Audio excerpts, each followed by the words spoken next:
Сәлем, балалар. Бүгін біз менің қауіпсіздігім тақырыбын үйренеміз. Біз мектепке барамыз, және әрдайым қауіпсіз боламыз. Қауіпсіздік біздің әрбір қадамымызда маңызды. Келіңдер, бірге көрейік. Қауіпсіздік дегеніміз өзімізді қорғау. Ол үйде, мектепте және сыртта қажет. Қауіпсіз болсақ, біз бақытты боламыз. Бүгін біз осыны үйренеміз. Үйде біз электр құралдарына қол тигізбейміз. Әке-шеше әрдайым қадағалайды. Бұл бізді жарақаттан сақтайды. Үйде қауіпсіз болу маңызды. Отпен ойнау қауіпті. Сіріңкемен отқа қол тигізбейміз. Әрдайым үлкендердің қасында болу керек. Қауіпсіз болу маңызды. Көшеге шыққанда жолға қарау керек. Бағдаршамның сигналын орындау қажет. Жолда әрдайым абай болу керек. Бұл біздің өмірімізді сақтайды. Жасыл шам жанғанда ғана жолдан өтеміз. Қызыл шамда тоқтаймыз. Бұл жолдағы қауіпсіздігімізді сақтайды. Ережелерді әрдайым орындау керек. Жол белгілерін білу маңызды. Жаяу жүргінші белгісін әрдайым көреміз. Ол бізге қайда өтуге болатынын айтады. Бұл жолдағы қауіпсіздікті қамтамасыз етеді.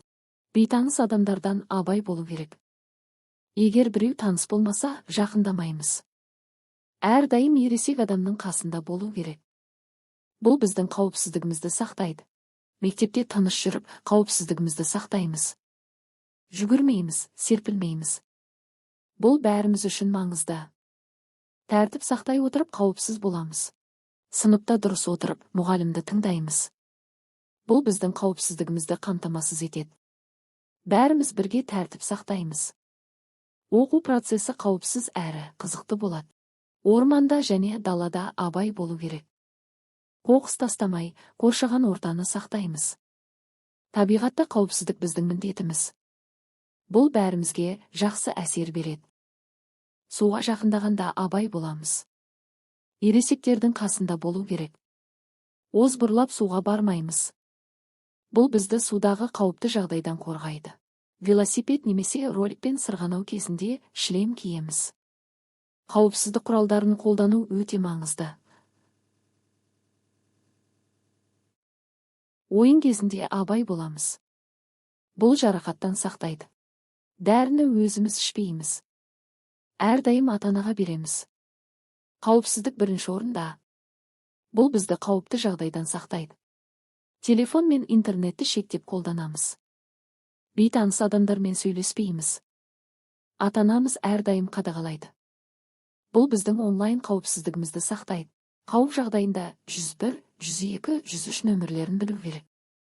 Бұл бізге тез көмек алуға мүмкіндік береді.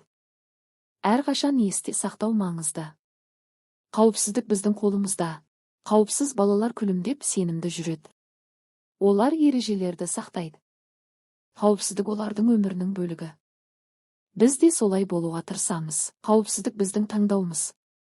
Әрбір қадамымызда абай болайық. Бала ретінде біз өзімізді қорғауымыз керек. Келіңдер, қауіпсіз болайық және бақытты болайық. Осымен балалар, сабағымыз аяқталды. Келесі сабақты көру үшін менің каналыма тіркеліп, лайк басып пікір жазуды ұмытпа.